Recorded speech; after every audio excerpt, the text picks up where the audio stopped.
ধানের দাম ভালো পাওয়ায় এবার বোরো চাষে আগ্রহ বেড়েছে চাষিদের।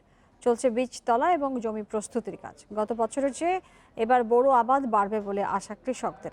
এজন্য প্রয়োজনীয় সব বিষয়ে পরামর্শ দেওয়ার কথা জানিয়েছে কৃষি বিভাগ। দেশের বিভিন্ন অঞ্চলে চলছে বোরো ধান আবাদের জন্য বীজতলা ও জমি প্রস্তুতির কাজ। গেল মৌসুমে ভালো দাম পেয়েছেন কৃষকেরা। সার এবং কীটনাশকের মূল্যও ছিল নাগালের ভেতর। তাই এবার বোরো চাষে আগ্রহ বাড়ছে চাষিদের।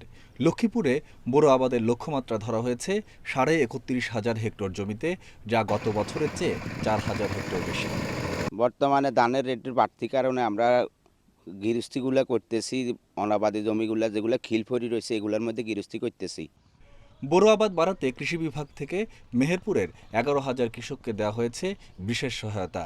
এবার জেলায় 19,000 হেক্টর জমিতে চাষের লক্ষ্যমাত্রা ঠিক করেছে কৃষি বিভাগ। তবে ঘন কুয়াশার কারণে বীজতলা ক্ষতিগ্রস্ত হওয়ার শঙ্কা চাষিদের। টাঙ্গাইলে প্রায় 1,70,000 হেক্টর জমিতে বোরো আবাদের লক্ষ্য। ভালো ফলনের জন্য উন্নত মানের বীজ সরবরাহ সহ কৃষকদের নানা সহায়তা দিচ্ছে কৃষি বিভাগ। আমরা 28 ধানের চারা ফেলাইছি এবং কি 1 সপ্তাহের ভিতরেই আমরা চারাটা লাগাম। এদিকে 4 দফা বন্যা ও ভারী বৃষ্টিতে সুনামগঞ্জে সময় মতো হাওরের পানি নিষ্কাশন হচ্ছে না।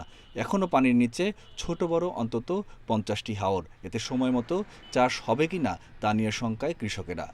উপজেলা পর্যায়ে আমাদের যে শাখা কর্মকর্তা রয়েছে এবং উপজেলা নির্বাহী কর্মকর্তা রয়েছে, তাদের পরামর্শক্রমে আমরা আমাদের যে প্রযোজ্য স্থান আছে বেড়িবাঁধের, সেই স্থানগুলো কেটে দিচ্ছি। রাজশাহী অঞ্চলের চাঁপাইনবাবগঞ্জ, নাটোর ও নওগাঁয় এবার 17,408 হেক্টর জমিতে বোরো বীজতলা তৈরির লক্ষ্য ধরা হয়েছে। ঘন কুয়াশা থেকে রক্ষা করতে ছাই ও জিপসাম ব্যবহারের পরামর্শ কৃষি বিভাগের। খুব ঠান্ডা পড়ছে, তাহলে পলিথিন দিয়ে ঢাকবে তারা, অথবা পানি দিবে, রাতের পানি দিয়ে রাখবে।